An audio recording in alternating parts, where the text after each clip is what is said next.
In 1975, in an undisclosed location in Rochester, Minnesota, a secret meeting took place. Two men had a conversation, and ultimately, one man walked away with technology that would literally change the future.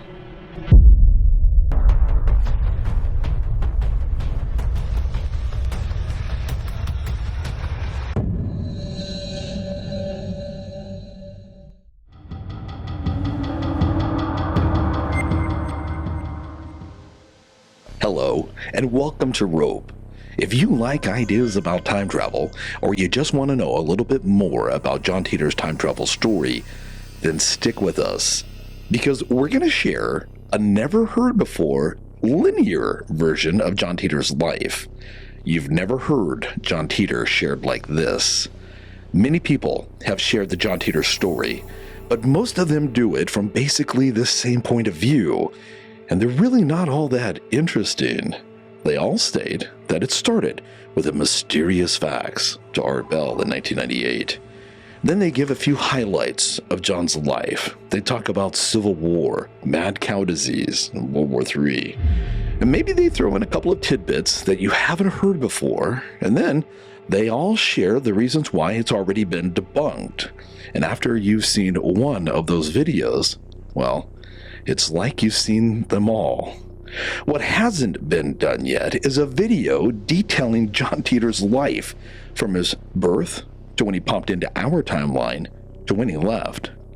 Someone claiming to be a time traveler from the future, John Titor, posted hundreds, maybe thousands of times on two different forums, and they did this for months. And during that time, he was asked all sorts of questions, and if someone were to comb through all of those posts, it would be easy to see that there's enough information there to completely formulate a very clear picture of this man's life. And well, you guys know Amy. She is relentless for this type of tedious work. So she went through every single one of John Titor's posts, and she reassembled them in a way as to detail his life in linear fashion. And when you're done watching this report, you'll know the entire John Titor story as told by John Titor himself. In this video, we're going to share the John Titor story. We're going to share his life, when and where he was born, how he grew up, and what his life was like as a child. We'll take you through all the major events in his life, when he first learned to fight, guerrilla style, when he joined the military, and why he was chosen to go back in time and save his world. We'll share the meeting that he had with his grandfather, and how his grandfather just might have influenced him to come forward and contact Art Bell and change our world. During this report, we'll quickly touch on the Mandela Effect, and we'll show why it just might add a tiny bit of validity to John's story. And then stay with us for our fact or fiction section. I'm going to take just a minute and look at a couple of the bigger reasons why most people feel that this story has already been debunked. And you just might be surprised to find out that their arguments really aren't all that strong. And then I'm going to share a sit down that I had with Amy, our very first sit down. Up until now, she had to video in from the other side of the house, but we finally put together a set for her to share her additional resources at the end of our videos. And I promise you, you're not going to want to miss this particular sit down. What she has to say, it is mind-blowing. Believe it or not, during her research, she came across a lawsuit. And in this lawsuit, there was an object that quite possibly should not exist in our world line. And it seems to have just appeared in the year 1998, right around the same time that Art Bell got that mysterious fax. So, the John Titor story begins in Florida in the 1990s.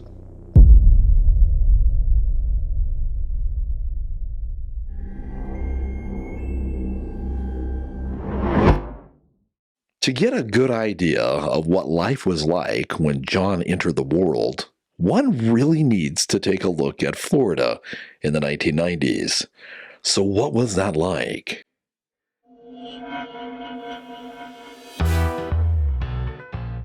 Florida always seems to be just a little too warm and a little too humid, and the late 90s was no exception.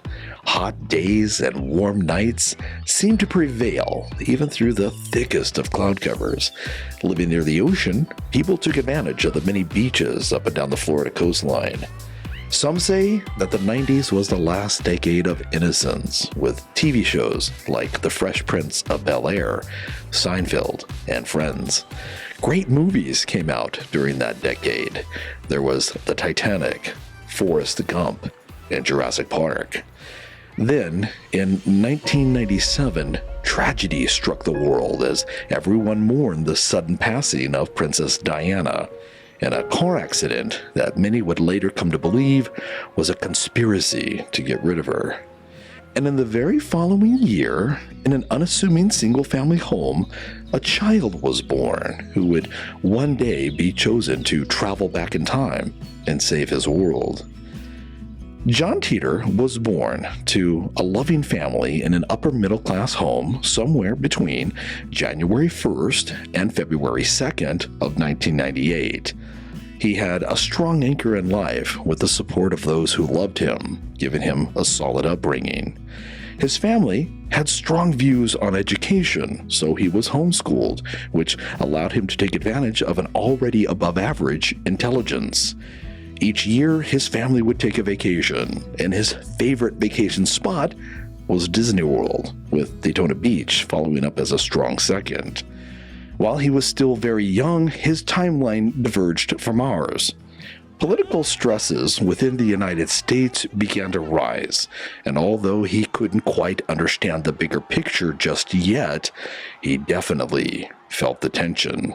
Somehow, civil liberties were systematically being stripped away from the masses, and John's family became more and more reclusive because of it.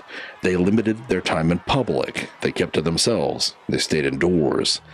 Then, one evening in 2005, when John was just 7 years old, an unexpected pounding came from the front door, and John watched as his father answered it and was nearly trampled over by official-looking men with guns. The moment felt surreal as they aggressively stormed their way in, grouped everyone into one room, and then searched the house. As the family huddled together, John's father must have reassured them. Everything was gonna be okay. But this just might have been the very first time that John saw true fear in his father's eyes. And it's not at all clear that he truly believed that everything really was going to be okay. Either the men didn't find whatever it was they were looking for, or this was just some sort of intimidation tactic, because a short while later, they left the house and they did not take anything with them from their search. Unfortunately, not all of John's neighbors would be so lucky.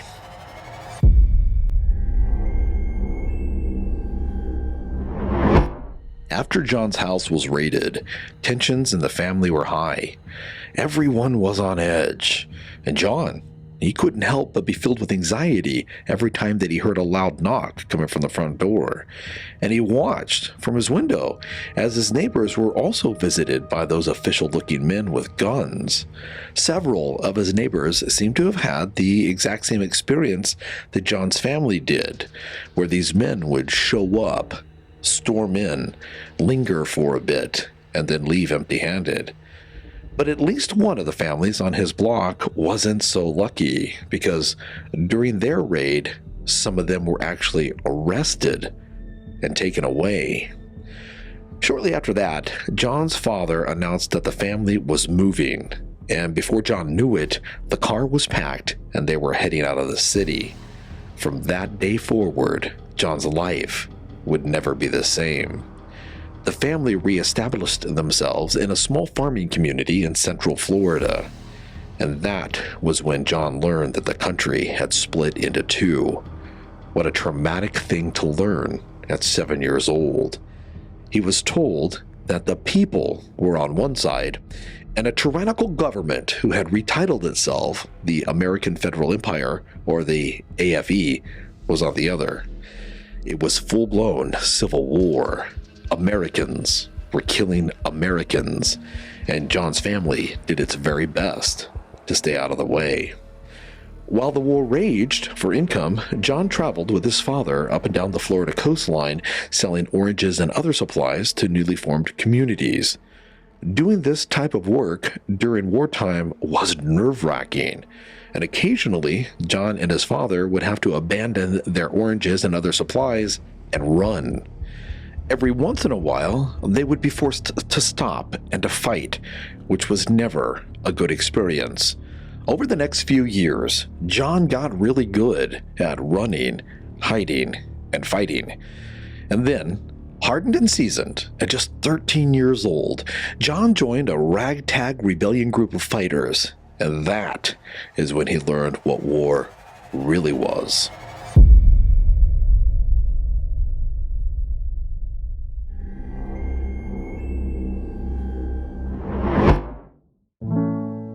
From right around 7 years old to 13 years old, John traveled with his father, selling oranges and other supplies to newly formed communities up and down the west side of the Florida coastline.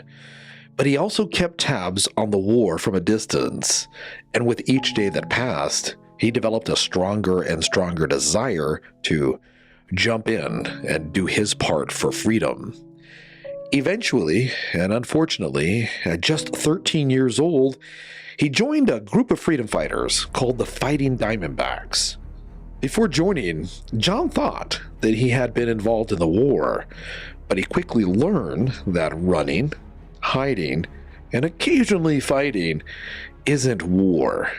This was war, and he was thrust right smack dab into the very thick of things. And during this time is really when his character was developed and he would become the man that he was meant to be.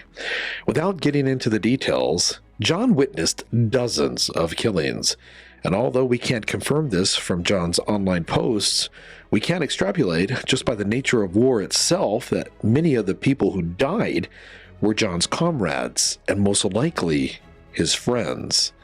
He did post that he watched some of them being shot to death, some of them being burned to death, and in some cases, he could only stand by helplessly and watch as some of his friends slowly bled to death. It had to be one of the most horrific times in his life. Meanwhile, as John was going through the fire, so to speak, and becoming the man that he would soon be, scientists on the other side of the planet at CERN in Geneva had cranked up and turned on the largest atom smasher ever built. The LHC, or the Large Hadron Collider, came online and began slamming subatomic particles together. During one of its runs, something unexpected happened, and scientists made a major discovery about the nature of time travel, and other dimensions. Interestingly enough, people here in our timeline feel that something very similar happened here as well.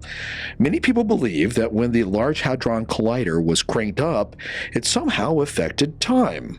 So much so that people all over the world experienced a shift in time. You may remember this as the Mandela Effect.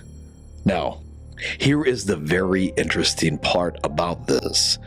The Mandela Effect, for us, here in our timeline, happened after 2007. And the information that we got from John Titor about this phenomenon was first mentioned in 1998, and then later in 2000. If John Titor was a hoax, then how did he know about the time shift effects that the Large Hadron Collider would soon create? That is a huge coincidence. Back in John's world, further studies into this strange time shift phenomenon at CERN would later allow scientists to develop the very mechanisms that would one day make time travel possible. But then, nuclear war would rearrange everything.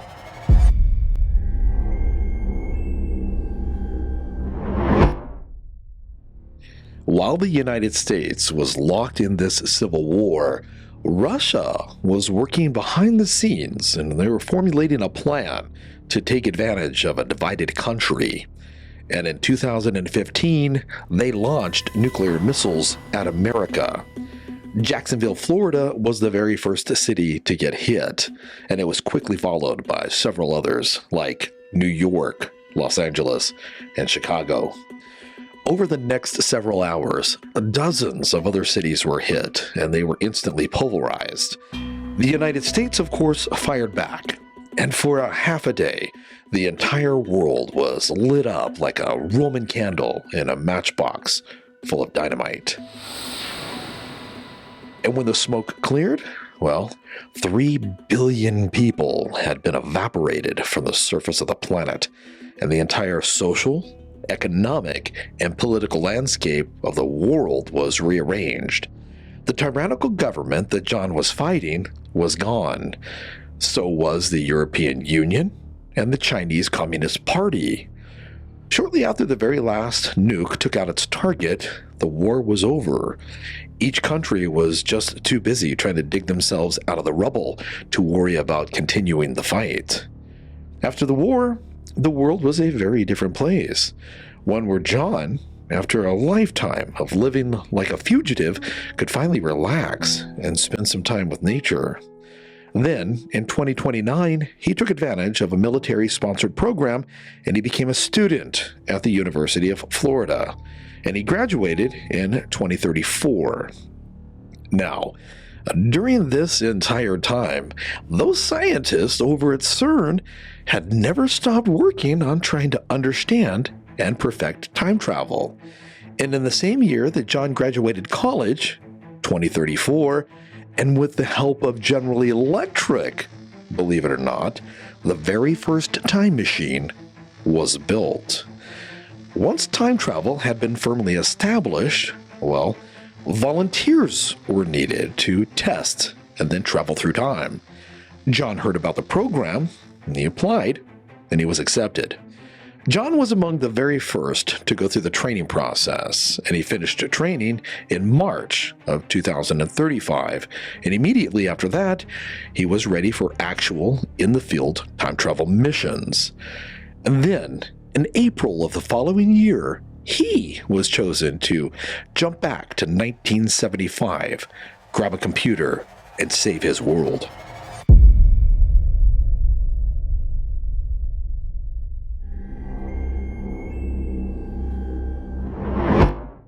Why and how sending someone back in time would save the world, well, that's a bit complicated to explain. Basically, John's world was in a bind. Computers in his timeline were on the verge of crashing. It was a problem similar to the Y2K scare that we all went through here in our world. The difference was that in our world, we were able to do a couple of things early on to avoid it. But in John's world, that wasn't an option. And the solution to what they needed, believe it or not, could only be found in old computers that no longer existed. The nuclear war had destroyed every single model that had this solution inside it. Now, it may sound weird that a computer from the past could save and help the computers in the future, but believe it or not, there is a very solid and sound reason behind this. But it is too technical for our purposes, and it would only detract from our story, so we're not going to dive into it. However, if you feel like you really need a detailed description or explanation of this problem, then I recommend that you check out a video by Retro Recipes. He explains in detail why John's world needed this particular computer, and we'll put a link in the description below. In any case, John's world did indeed need one of these computers, but as I said, they had all been destroyed, and now they only existed in the past. But they did have a time machine, and it just so happened that John's grandfather had been involved in the very designing and programming of these computers. So depending on the mission, time traveler is usually chosen for a particular mission based on their ability to gain cooperation of someone, related to the goal of the target on the target world line. In my case, my grandfather was directly involved with the building and programming of 5100. In John's online posts in those time travel forums, he said that he was in the Army. But he also said that he was stationed at MacDill Air Force Base in Tampa, Florida, and this is where he would be departing from. But his grandfather and the computer that he needed to get was in Rochester, Minnesota. John said that the trickiest parts of time travel was sticking to the Earth as it moved through space. He said that they used a VGL unit for this, or a variable gravity lock unit. The best that this unit could do at the time was to make sure that the machine materialized in the exact same spot on Earth that it had left from. So, once he made his trip through time, well, he would still have to travel across the country. And of course, John's superiors couldn't let John travel in a vehicle that hadn't been manufactured yet. How strange would that be? Someone driving across the country in a car from the future. So they had to put him into a car from the era that he was going to. But their choices, of course, were limited. They had already been through World War III, and most of the cars that had been manufactured before 1975 were in no condition to travel across the country. Unfortunately, the only car that they could get stood out like a sore thumb. So they mounted the time travel unit into a beautiful 1967 Chevy Corvette. And although this may seem to make the John Titor story more sexy, it most certainly could not have been the car of their choice. Much better would have been just an average car from the time that they were sending him to, one that blended well into the background. The unit itself that made time travel possible wasn't a commercial unit, so it was fairly bland. Basically, it was just an unassuming small machine that they housed in a plain black box, about 1 foot tall, 1 foot wide, and 3 foot long. My time machine is a stationary mass, temporal displacement unit manufactured by General Electric. The unit's powered by 2 top-spin dual positive singularities that produce a standard offset Tipler sinusoid. On the day of the departure, John arrived, got suited up, and prepared for launch. The departure team ran final checks on the machine. Systems were checked and double-checked, and then the green light was given. John got into the Corvette, and he set the time coordinates, and he started the countdown. The departure team stood and sat at various stations surrounding the car. Scientists and engineers monitored critical systems on their computer screens as military personnel stood by. The countdown started at 60 seconds. 59, 58, 57, 56. And it intensified when it got to the last 10. Then, when the countdown hit 0, there was a momentary bending of space all around the car that looked like a mirror expanding and contracting. And then, John and the car blinked out of existence.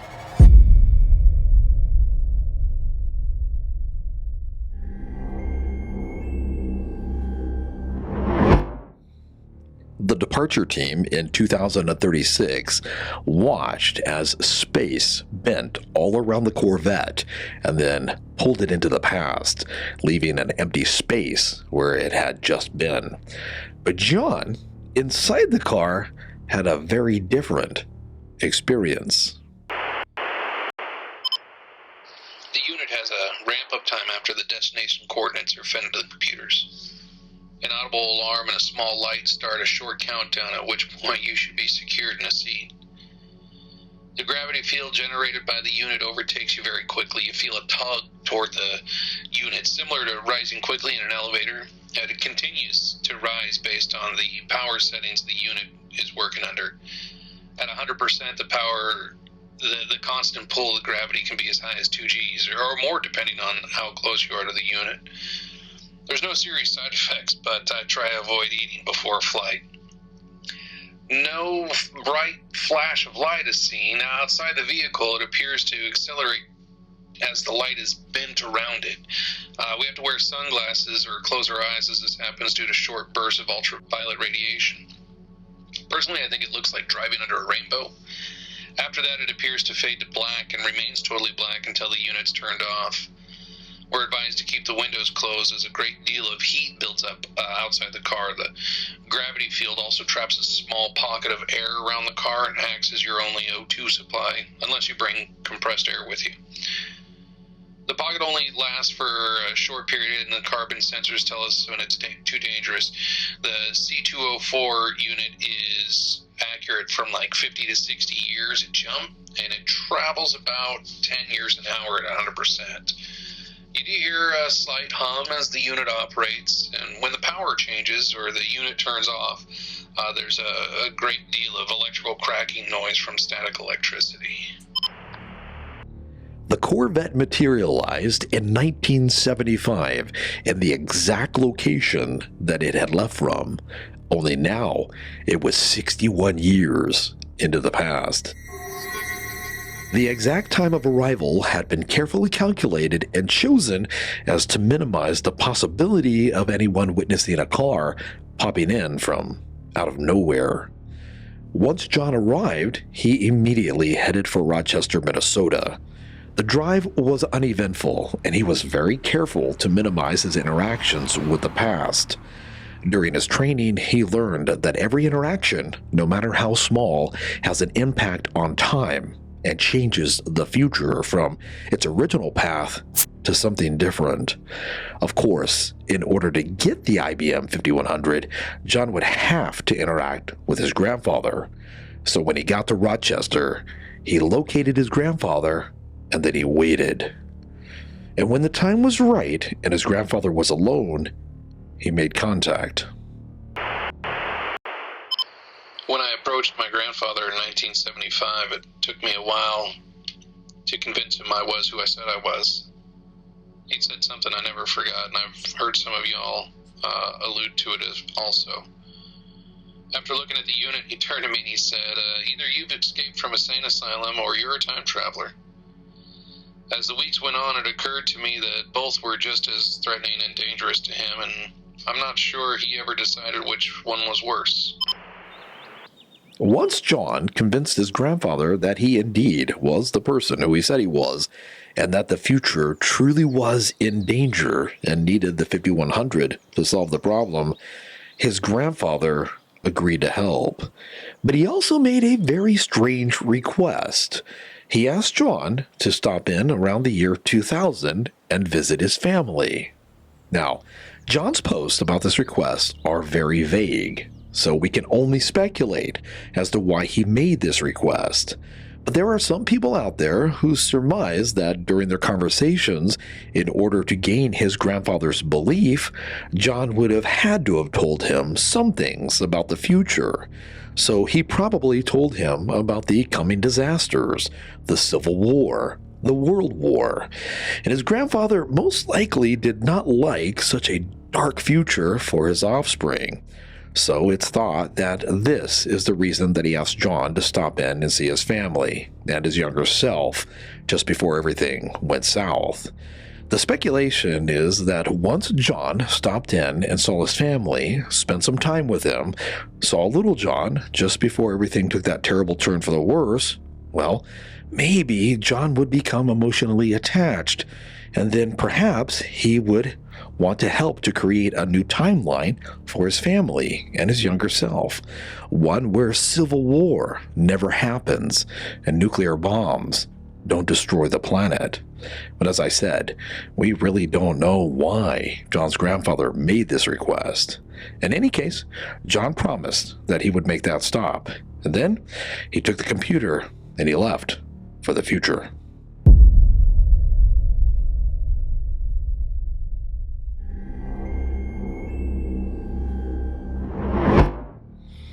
John kept his promise, and he arrived in the year 2000, sometime before October 14th, because that was the day that John Titor made his very first post to the world.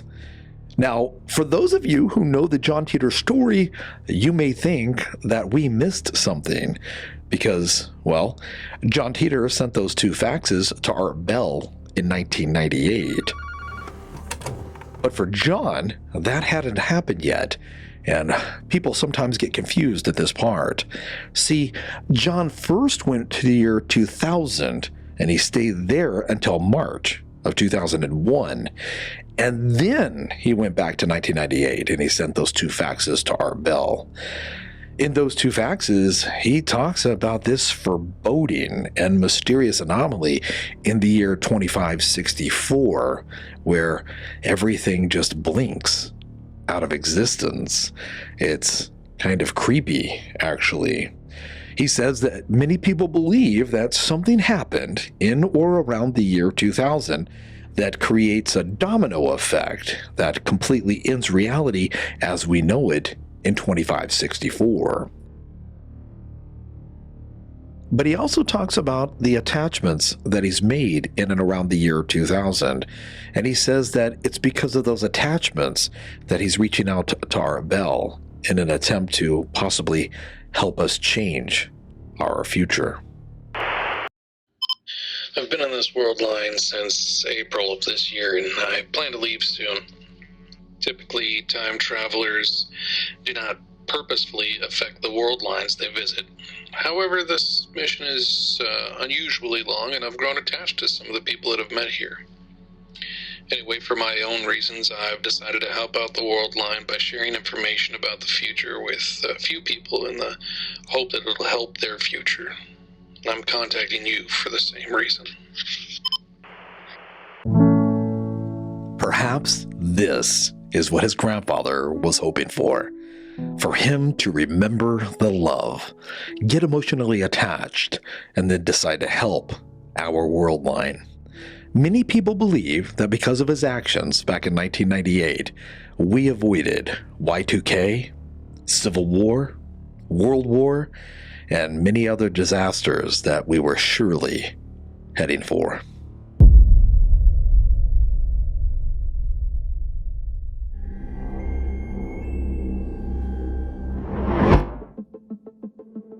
Now, stay with us, because at the end of this segment, I'm going to share a meeting that I had with Amy, and you are not going to want to miss the information that she's going to share. It is mind-blowing, I promise you. Before we get into the ins and outs of this video, I have some exciting news. Amy finally has enough products in the store for us to begin offering rope merchandise. If you believe in this channel, if you want to see us grow up, you want to help support us, if you would just like to have a piece of rope in your house, then please head on over to our store and check out our products. For a limited time, we're going to be offering a specialty item, and it just might become valuable at some point in the future. Also, if you would like your name on our end screens, then please check out our Buy Me a Coffee and become a supporting monthly member. About John Titor. In my open, I said that a lot of people think that the story has been debunked. One of the biggest reasons is that most of John Titor's statements about the future never came true. Y2K wasn't a disaster, there was no civil war, and the world was not nuked. But this argument really just defeats itself, because John said that he was trying to change our world line. So if John Titor were real, well, then the fact that these things never took place isn't evidence against him as much as it's evidence that he actually succeeded. Another strong argument that people make is that a man named Joseph Matheny, the creator of an online game called Ong's Hat, came forward and he claimed that he and 3 of his associates created the John Titor posts. He said they wanted to see if they could make an internet myth. Many people point to this and they say, boom, case closed. Someone took credit for it. But can't anyone take credit for anything? Does that mean that the person actually did the thing they're trying to take credit for? Since the time that he came forward and made that claim, he's never produced one shred of convincing evidence that he actually did create John Titor. There are other arguments that people make against John Titor being a true story, but a careful look into each one shows that they all have similar holes. Now, I'm not saying that John Titor really existed. I'm just saying that the arguments against him are not as solid as people make them out to be. I think that ultimately, people just believe that something like that just can't happen, so they look for reasons why it's impossible. Now, don't get me wrong, I'm not saying that he didn't exist either. I'm not sharing my opinion one way or the other. Now, for the truly exciting part, Amy sat down with me earlier and she shared some information about John Titor that blew my mind, truly, and I know you're going to find it extremely interesting. So, let's go to that clip. So you know me, I get overly excited. I'm going to try to stay calm. So here we are in our brand new set. Are you excited about the new way that you're going to be sharing some of this deeper research that you find in these reports? I am excited about the new set, but more so the growth of the channel. But honestly, you know me, I'm a nerd and I just like the research, so I'd share this from the closet. Fair enough. So, I'm excited. What exactly are you going to be sharing with us this time? Okay, so while reading through the hundreds of posts by John Titor, I came across his entry about the 1967 Chevy that he was sent back in time in. And I wanted to be thorough, so I took a journey down the rabbit hole to find out what was going on with this car. And I found some very interesting information. Please, do tell. Okay, for the most part, car experts agree the photo that John Titor shared of the 1967 is a Corvette with modifications. That makes sense, right? To my knowledge, the 67 Corvette didn't come standard with a time distortion unit. Funny. Thanks. Anyhow, in the book, Conviction of a Time Traveler, the author suggests that if John Titor's story is true, then there should be two identical Corvettes on our world line. Oh, wow. That's right. So, but if there were, well, how would one really know that it truly was the same car? Car parts change on cars all the time. Good point. Each car, though, is given a unique serial number, and it's called a VIN. Kind of a social security number, but for cars. A fingerprint, if you will. If John Titor sold his 67 Vet, as he said he did in the forum posts, then theoretically, there would be two 67 Corvettes with the same VIN number on our world line. Right. That's right. So, let me guess. You found a second Corvette with the same VIN. Well, I just might have. During my research, I came across a website called the John Titor Research Project. And in it, the author shares how, in 2018, a man named Robert Bonanno was showing his 1967 Corvette at a car show in Florida. And the value of the car was more than $250,000. Unfortunately, he discovered that there was another 1967 Corvette with that exact same VIN number, and that would greatly reduce the value of his car. So he hired a lawyer. Wow. So wait a minute. That's insane already. There's two 1967 Corvettes with the same VIN number and in Florida even. Yes, but there's more. In a statement by vintage car law specialist Brian Shook, he said, quote, "We believe the present owner of the cloned vehicle, he or she is an innocent bystander." Wait a minute. I'm sorry. I'm sorry. Keep interrupting. He actually said cloned? No way. Yeah. And he also said, and I quote, "The car was created many years ago, probably 20 years ago." 20. So this just keeps getting better and better. So 2018, that's when this information came to light, right? Mm-hmm. And 20 years before that, that would mean that the car was cloned in 1998. Exactly. 98 was when Art Bell received that fax. Right. That's amazing. So is this true then? Are there really 267 Corvettes out there with the same VIN? I don't know. You know how limited our time is. As soon as I finish one report, I have to start researching the next. I wasn't able to dive super deep into this, but I will leave a link to the information in the description below. Cool. I love the information that you bring to these reports. Thank you. Sure. So, now that you know the full story of John Titor, what do you think? Was he a time traveler from the future? Or was he just one big hoax? You know, imagining John Titor driving across the country in that beautiful Corvette reminds me of the case of Layla Bryan. She was a woman who disappeared with her 4-year-old daughter in 1941. Just like John Titor driving that Corvette across the country, she was driving a beautiful 1935 turtleback-style Ford when she vanished.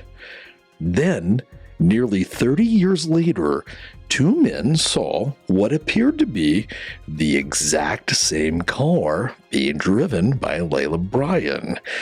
And check this out. Her 4-year-old daughter was standing on the seat beside her, and she hadn't aged a day. It is an interesting and actually a very chilling tale. We did a complete report on it. Unfortunately, however, when we did our report, we had just purchased a brand new microphone. This microphone, actually. And we didn't realize that when we recorded it, we only did so through the left channel. The tech-savvy giants that we are. If one wears headphones, it is a bit annoying to listen to. But if you don't wear headphones, then it's just like any one of our other reports. If you'd like to see this report, it's here. That's how you do it. Okay. You ready? We'll see if that one's over 20 seconds. Yeah, it's not. It's okay. All right. Go ahead. Thank you for watching this report. And I guess that ties it up for Rope. Thank you.